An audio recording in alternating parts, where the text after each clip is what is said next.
Welcome back to UFC Ninja. Here's a peek at last week's betting results to get you ready for the Ninja's breakdown on the next card. Yeah, guys, welcome back. It's the Ninja. So, it's been a couple weeks since we had a breakdown, but I had my producer put up our bets from that breakdown. Hopefully we did good. I have no idea what happened. And anyways, getting into this new card, a couple good fights on here. Should be some action at least. A couple fights that I'm going to certainly pass on, but got them all broke down. And let's see what we can do for bets and see if we can make some money. Also, a good mixed martial arts story of the week for the location, at least a connection in where the fights are located this week, and the story was also located in the same city. So let's get into breaking down this card anyways. Alright, next up we got Bryan, the Butcher, Battle versus Gifted, Gabe Green. Gabe Green is at a minus 140. Battle is at a plus 115 right now. Battle changed his nickname. Used to be Pooh Bear, now he's trying to get tight with the Butcher. Anytime you do that, you kind of ruin the mojo. We've seen Steamroller Frivola. That dude brought in his nickname. He's carried it through, win or lose, and got a huge KO knockout over Dober with the Steamroller nickname. So I just don't see Battle really doing good with the Butcher here. In reality, the Butcher's got good kicks. Stay on the outside. He's got a pretty decent jab actually, and he's got a pretty quick jab too as well. Hands really aren't that slow. I mean, he's kind of slow moving, but his hands are actually somewhat faster than his body moves. He seems to always get hit by the first punch though. Somebody's thrown in. He doesn't see the first one coming, but he'll see the second, third, and fourth coming.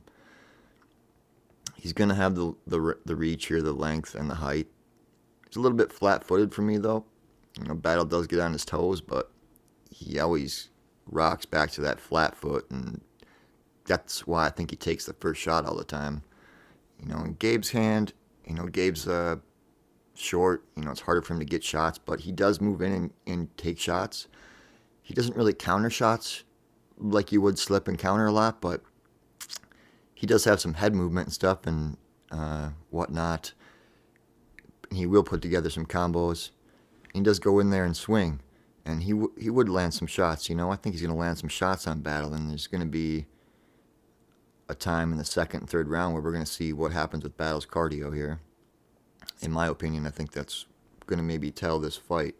But, Gabe's willing to take punches. He's willing to take all them kicks that all these long, lengthy strikers have been throwing at him. He's fought a lot of people, D-Rod, Machado, Mrs. Garry, and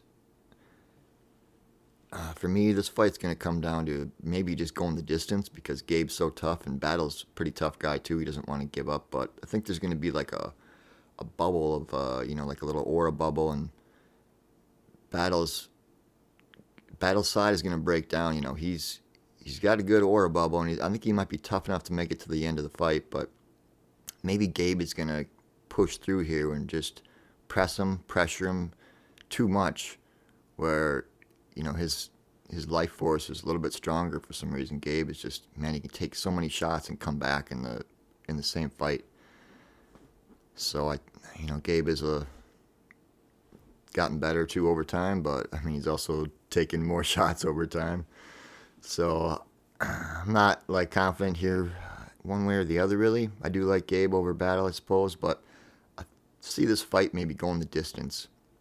Maybe that's what happens here with this fight. We did see D-Rod spamming some left hands on Gabe Green too at one point, and Gabe made it through all that, and I don't see Battle doing anything to hurt Gabe Green more than that, especially after the first round. He gets down a little bit less on the energy, and Gabe's going to be able to take everything that Battle can throw. So if Battle is able to hang in there and not get finished, and maybe he could stay on the outside, use energy, and poke and kick for 2 or 3 rounds and win himself a decision. But, otherwise I see this fight just going the distance. Good luck to you on this one, boys. All right, we got Lethal Natan Levy versus Pete Dead Game Rodriguez. Yeah, this one should be a good fight, actually. I like how Levy starts out striking. That's going to give Pete a chance here. Pete, he's pretty solid for like 2 rounds of good striking, and he's really fluid. Pete gets inside nice and neat, kind of. He does body shots, elbows. He's kind of like a smaller, more dynamic Chris Lieben. Is kind of what I was thinking when I was watching him. And he debuted on the Nagano versus Gon card, so it's a huge debut card. But he's got a little calf kick. He's also got an uppercut, and dude's super aggressive. No matter what his corner was saying there, he just kind of got that aggressive in him, no matter what. So Levy on the other side, his striking's pretty good. He's got that karate background. Pete's got the boxing technically as a style background. Levy's got good body kicks, stuff like that. Kind of got that, starts with that karate stance, but after the first round, he kind of likes to go for a takedown, get it to the ground.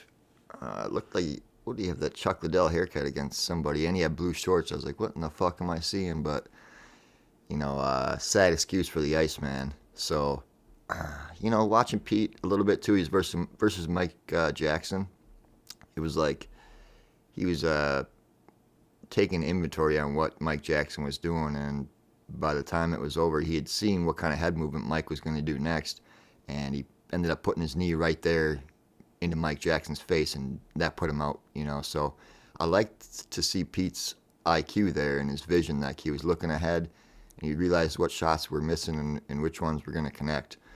And if he has time to do that in the first round, or if he gets another round, if he can prevent Natan from getting him down, we could see Pete snag him. I don't know, man. He's so clean at getting inside, and he's neat, like I said. And he gets hit a little bit, but he's also aggressive. And anybody that's aggressive and a little bit neat, and has got a lot of variety of shots that are hard, and he's got a potential IQ here to find shots that he's paying attention and looking for.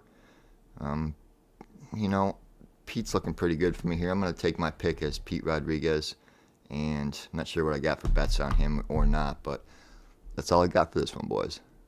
All right, we got Cody, the Spartan, Stamann versus Douglas, De Silva, Andrade.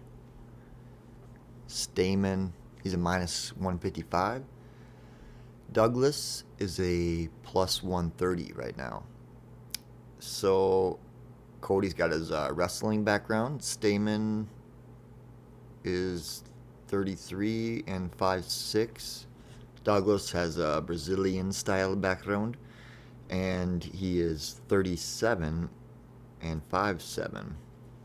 But Andrade, he's got a 68.5-inch reach, and Stamann's only got a 64.5 reach. So it's, to me, a little bit important. I think that gives Douglas a little bit better chance of getting a shot to land on Stamann's face, because he can cover that distance even better.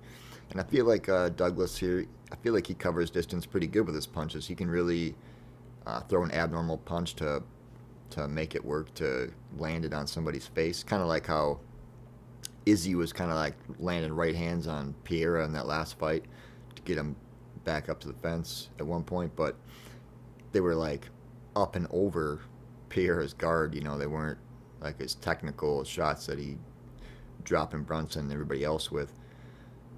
They were a little bit adapted, and Douglas has the ability to adapt his punches, whether it's a spinning back fist or just huge big hooks, but they're covering lots of length and distance, not going super wide.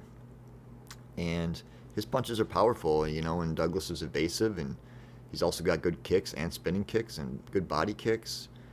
And he put Morozov out cold. He's got knees, and he's been out halfway cold and come back inside the octagon too. That Brazilian in him just won't let him die. And the gods, they look out for their people down there. They don't have the city of gods down there in South America for no reason. So Stamann, he's going to have to say some prayers for this one, in my opinion. His wrestling background, he's not really a bullseye puncher. He kind of throws that double jab out there and then throws a right hand, but he's not looking precision like Douglas would be for the chin. Douglas has got the killer instinct where he's looking to find a spot on Stamann's face to hit. Stamann's just looking to kind of hit the general area where the head's at.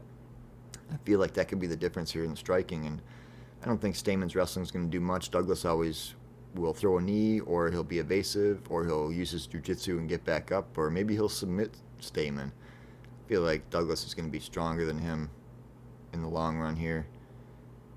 And Cody's a little bit too worried about who won rounds and what's going on in the fight. And De Silva's slowly figuring out a way to how he's going to eventually win the fight. Stamann's just trying to stay up on points. And Stamann's fight IQ isn't all that great in my opinion, so that's where I'm leaning off of Stamann with all that, I feel like Douglas could get him here, and I'm happy to see that he's an underdog, even though it's a slight underdog. So I would take Douglas just money line here to win on this one, boys. All right, next up they got Karl Williams versus Chase the Vanilla Gorilla Sherman. Yeah, this one, boys, they do got odds. Williams is a minus 425. Sherman's a plus 315. Not a lot to this one. Sherman's got his boxing background. Karl Williams has his wrestling background. Seeing Williams get some takedowns here. His punches are actually pretty decent. Like, he kind of has at least an attitude. He's not a complete pussy. Gets kind of serious, wants to fight back. Hopefully he just wants to fight back with takedowns against Sherman, especially in the first round. Otherwise, Sherman could get a TKO here. But we all know this fucking shit, and we know exactly what's going to happen or not happen. So I'm going to go with Karl Williams, though. I just say money line, but I would never bet that, of course, on this newcomer and at them odds for him especially. But, if anything, there should be a good bet on Sherman by round 1 KO for some super prop. But that's all I got on this one, boys. Good luck with your bets or thoughts on that one. All right, next up we got Matt the Immortal Brown versus Court the Crusher McGee.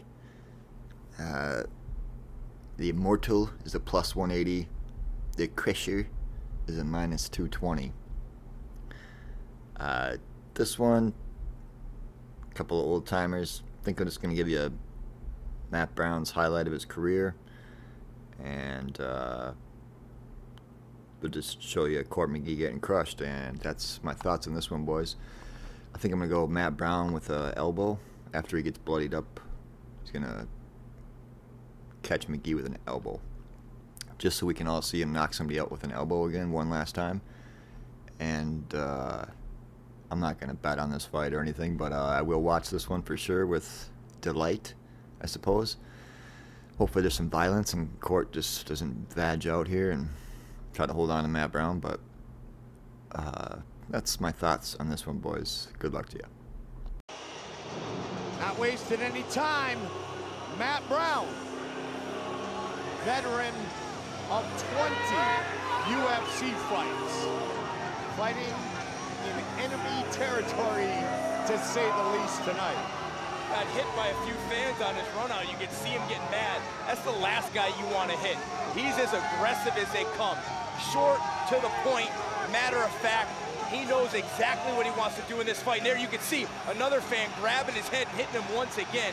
That's the third time just on his walkout. He had a let's just say it, a non-verbal message to the weigh-in crowd when they were chanting that usual chant in Portuguese yesterday. That's keeping it clean.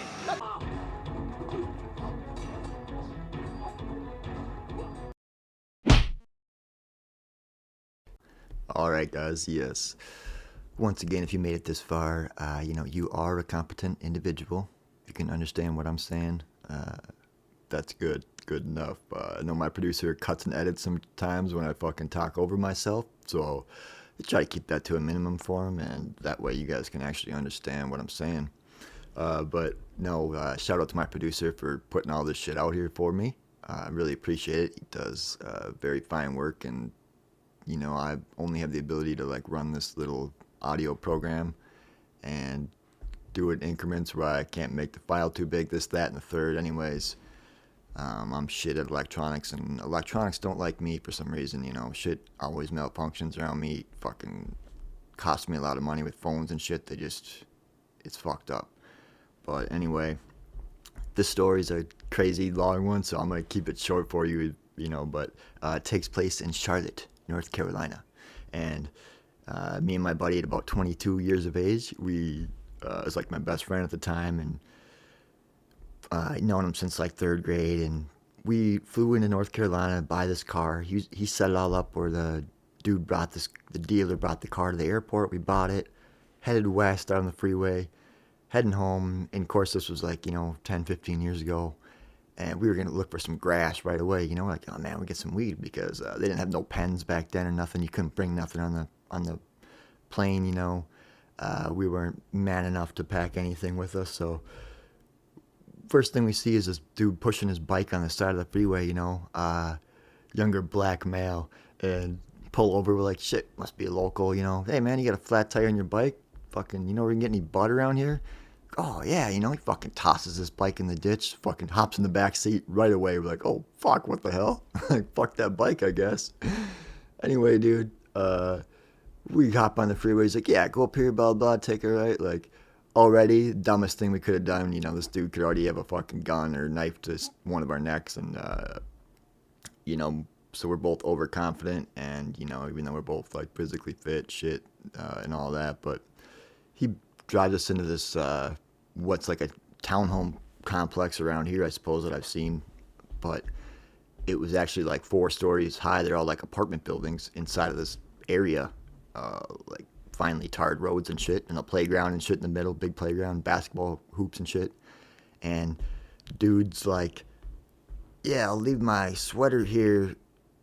We pull up to this one apartment. I'll leave my sweater in the back. I'll be right back. And so, you know, I'm coming back, and we give him $20. You know, that we're like willing to risk $20.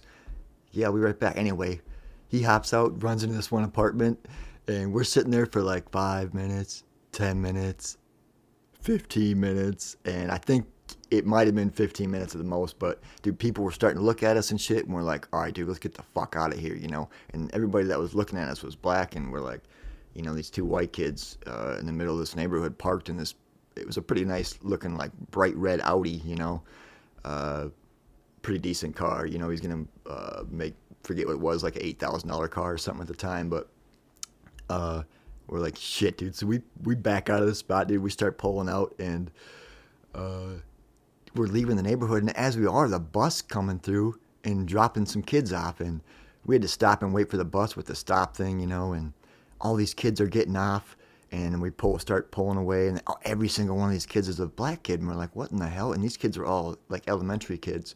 And we're pulling by, and these kids are fucking yelling at us and shit, giving us the finger. Fucking wondering what the fuck we're doing in their neighborhood. All these kids are yapping shit at us. We're like, what the fuck? Anyway, dude, we tore out of this neighborhood and fucking got our asses back on the freeway. Ended up at Best Buy. The next place we went, we got some food. We ended up at a Best Buy. So we're at this Best Buy, and my buddy and me adamant about getting some grass for the ride home. You know, we're gonna make it a whole trip. And for whatever reason, so my buddy asked this dude, white dude at Best Buy, you know, ends up being a fucking white dude with just your typical hillbilly, huge gap in the front of his teeth. You wouldn't even believe it, man. It's just straight out of the movies. And asked this kid, hey man, you know where we can get any butt around here? And dude looks at us like, you know, takes like 3 or 4 seconds to fucking translate what we're saying. Either it's because we're from the north or because his brain works that slow, but he fucking says, ask a black guy. And really, you know, I fucking laughed when he said that. You know, I thought he was just kind of being funny, and the dude was dumb, you know, just had a dumb look on his face, totally serious. My buddy was like, okay, you know, he took it seriously. And anyway, we fucking left Best Buy. Started heading home again, and we were at the gas station filling up, and then I see these 2 black guys at the gas station next to us, you know, and I fucking rolled down my window, and I'm like, yelled over to this dude. I'm like, hey, man, you got any bud? He looks at me kind of weird, and I'm like, hey, man, you got any bud? And he looks again. He's like, man, you're crazy, He was kind of a funny guy by the end of it, but you're crazy, man. And I'm like, no, dude. I'm like, I'm serious, man. We're from out of town. I'm like, we're just looking for a little bit of bud for the ride home. And he's like, looks at me kind of strange, He's like, man, you're the police, man. You're the police. And I'm like, no, man, I'm not the police, man. I'm like, we just want some bud. And anyway, dude fucking finishes filling up his gas, and he's over there fucking laughing. He bang over a handful of grass and put it in my hand, and I gave him $40, and he tells me again, man, you guys better not be the police, tells me again, fucking kind of laughing. He couldn't believe it, but he for sure thought we were the cops, like two white kids in a nice looking Audi, fucking just testing some dude at the gas station for drugs, but we got our little bud, man, and we made a tinny or whatever, and smoked some bud. We headed to the Blue Ridge Mountains. Shit was all tight on the way home, and everything like that was cool. So yeah, all in all, never do that shit. If you're ever gonna do that shit, it was fucking retarded, and we should have got jumped at least once or twice there, and especially out of our element. But yeah, that's the story of the week, guys. Hope you enjoyed it, and let's get on with it. Next up, they got Tim, Dirty Bird, Means versus Alex, the Great White Morono. Morono is at a minus 220. Dirty Bird is a plus 180. This one I'm just going to stay away from, just like the Immortal versus McGee. I'm going to watch and enjoy this one. Morono's got that fucking great white in him. He's always swinging big, ready to exchange. And the Dirty Bird's always got something in his back pocket. So this will be a fun one to watch, I hope, as well. And if you got any bets or predictions on this one, guys, good luck to you.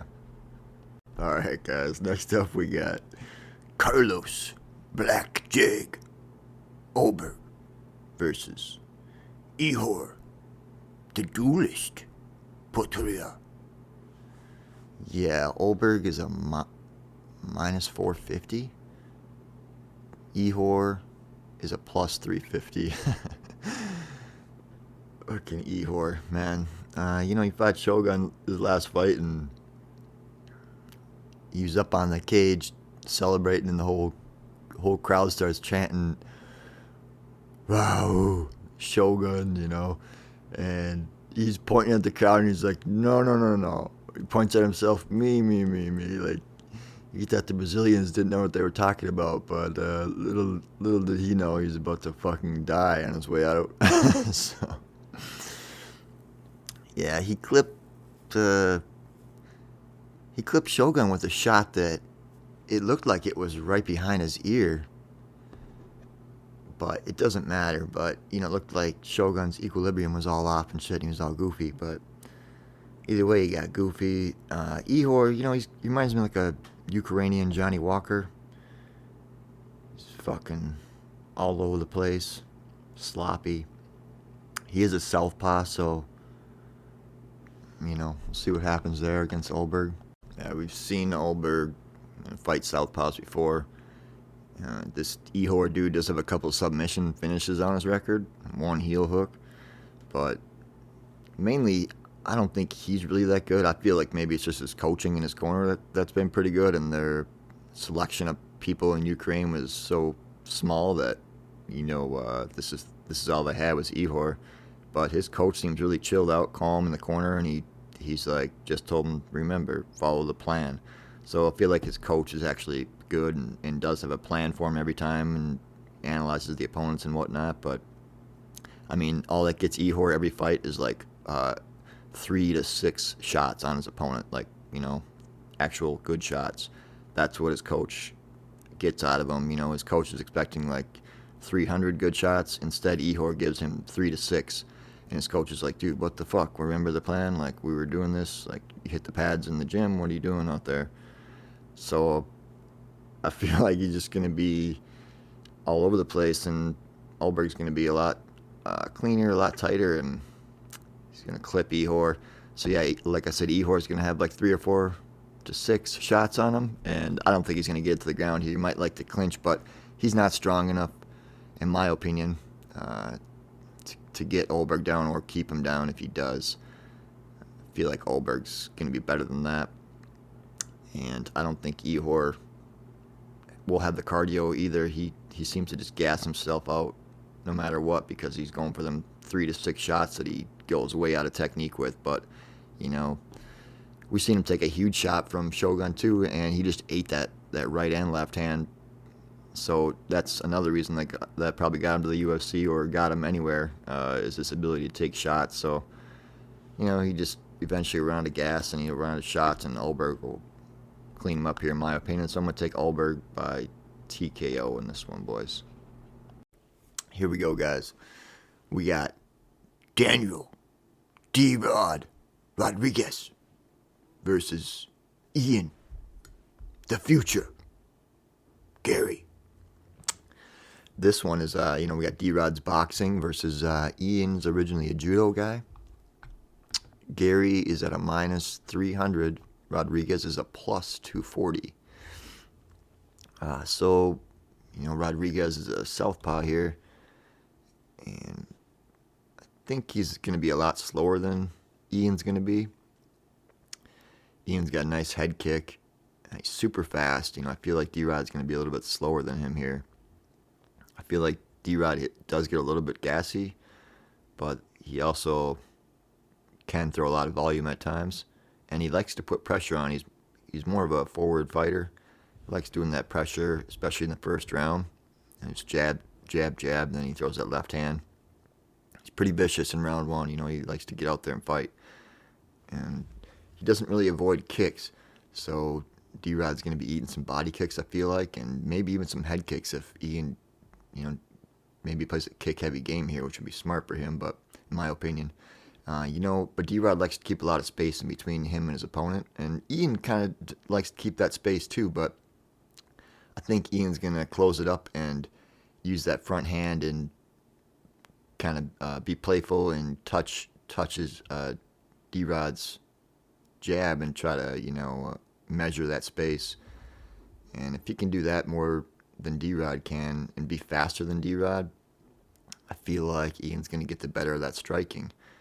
As long as D-Rod doesn't pressure him too hard into the fence and end up catching him with a big left hand or two and eating some jabs. D-Rod's pressure can be something to deal with there. But Ian is a good counter striker. He does have a problem with wanting to get it back immediately, and that could be a problem in the first round with D-Rod. You don't want to go just straight toe-to-toe with him. He's a lot heavier, and his punches are going to be effective on Ian, in my opinion, if he lands them. So when Ian is pressured really hard, he ended up using his clinch against, maybe Gabe Green. He was getting pressured up against the fence, and then eventually he just clinched because he wasn't comfortable with somebody being that close to him, and he almost instantly or eventually went for a judo trip, got him on the ground, and it was Green's pressure caused him to do that, and then I put Gabe Green down. Look at my notes here, but then he actually went for a sub attempt too after a knockdown, and shows that Ian's got a little bit of IQ there too. We know D-Rod's a BJJ black belt, so in addition to his boxing, it's going to be a good fight. I think round one could be interesting, but I feel like Ian just could get the better of him here. He's a little bit younger, and D-Rod's slightly more one-dimensional than Ian, in my opinion. Ian can be more diverse, and with the kicks, and the fact that D-Rod doesn't block the kicks is something I don't like. I know D-Rod can take some, but with the ability of Ian to put his hands together with those kicks, and plus that he's going to be faster than D-Rod, man, all those things adding up, and him playing the distance. Otherwise, D-Rod's just outside of the pocket, and I think Ian might have it here. He might be slick enough to avoid the pressure of D-Rod because he's going to be faster. So I'm going to go Ian, Mrs. Garry on this one. No bets or anything for me on this one, though, boys.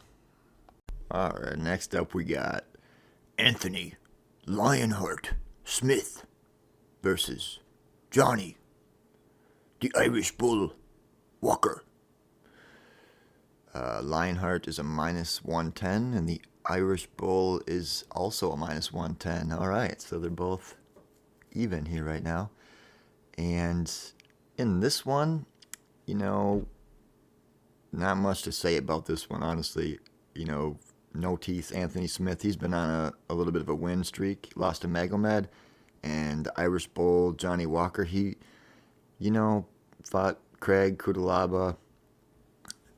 But it's hard to say. I feel like, if anything, Walker has more potential. As long as the ref doesn't stop the fight and gives him time to regain consciousness if he ever loses it. So I'll go Johnny Walker in this one, I guess, if I have to pick. And I vote the Irish Bull gets it done, maybe with a knee to the head of Anthony Smith, and knocks a couple more of his teeth out and gets a third victory here. So, well, Johnny Walker by knee. All right, Jairzinho, Biggie Boy, Rozenstruik versus Jailton, Machado, Almeida. Biggie Boy is a plus 400, Almeida minus 550. So this one, we know Biggie Boy's got the kickboxing and Almeida's got the jiu-jitsu.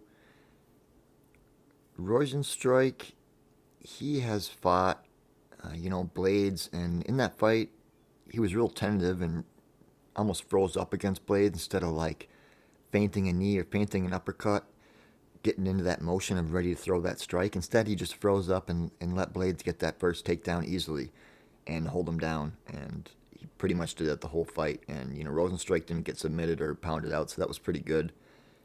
It's something to notice when he's going to fight Almeida here. Is Almeida going to be able to get the submission? Probably be able to get something, maybe able to isolate an arm or something like that. Rozenstruik did show good, but he didn't show anything to get up against Blades. He had nothing. He showed absolutely nothing, in my opinion, to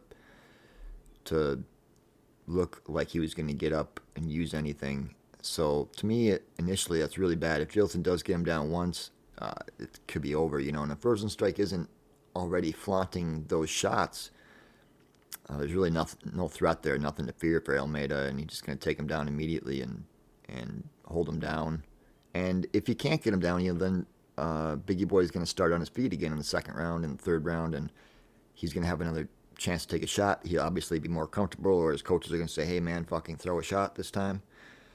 Something along them lines. But Biggie Boy is going to be 260, and Almeida, if I'm right, he weighed in at 232 in his last weigh-in. So that's something to think about there a little bit, but I think Almeida will still get him down. It's just going to be, easy. Rozenstruik isn't used to it. He gets tipped over pretty easily and lays flat on his back. So we'll see what happens, though. Almeida's going to have to use all of his weight to keep him down, but, because Blades is a bigger guy. But in my opinion, there's something for Rozenstruik by TKO, but mainly I would say Almeida by, finish or decision, because, Rozenstruik could just hang in there on his back and not get submitted for some reason. It takes a lot for Almeida to hold his big body down. That's really all I got in this one. It's pretty cut and dry for all of us, but in my opinion, I think Almeida's going to be able to avoid the shots there and maybe even avoid the knee. I feel like he maybe will dive under the knee, even if Rozenstruik does try to throw a knee. Almeida's takedown's a little bit lower. I think Rozenstruik hit Blades with one of those nice knees, but I think Almeida will be underneath that. And like I said, maybe Almeida will just sub him out of there, do something that Blades couldn't do. Maybe Blades is nothing for submissions there, and Almeida's going to make it look a lot easier and just sub Rozenstruik out with a Kimura or whatever. So that's my thoughts on this one, boys. Good luck to you with your bets or thoughts on this one. Personally, kind of staying away from this one with all my bets, so good luck to you. All right, you guys know what time it is. You can break down the kicks, you can break down the punches, you can break down the stats, but at the end of the day, you got to break down the bets. All right, guys, so what I'm doing for my parlay this week, I got Ulberg, money line. I got at minus 450, Douglas, De Silva, at plus 130, and Ihor and Garry at minus 300. Get them three in a parlay together. For the other bets I got 3 other bets this week I like. Natan, Levy versus Pete Rodriguez. I like that fight. Doesn't go the distance. I'm not sure what that odds is, but I'll have my producer put that up for us. Right now, all they got is the under 1.5 is like plus 105. So the odds won't be quite that good, but should be all right in that respect. But the next one I got is Bryan Battle versus Gabe Green. I got that fight goes the distance. Right now, the over 2.5 is minus 185. And the last bet I got on here is Douglas De Silva at a moneyline bet at plus 130. Like, I know he's not really the guy that's going to have the control time, this, that, and the third, but I'm going to take him anyways. I like him. I feel like he's a stronger piece of equipment than Stamann. And for our producer, his favorite bet of the week, our draw, is going to be Cody Stamann versus Douglas De Silva Andrade. Just in the case that Douglas doesn't beat up Cody as much as I want him to. So those are going to be my bets this week, guys. Good luck with your bets and your thoughts. Let me know if we're syncing up somewhere, and good luck to you this week. All right, till next week, guys. Life before death. Strength before weakness. Journey before destination. Keep it real.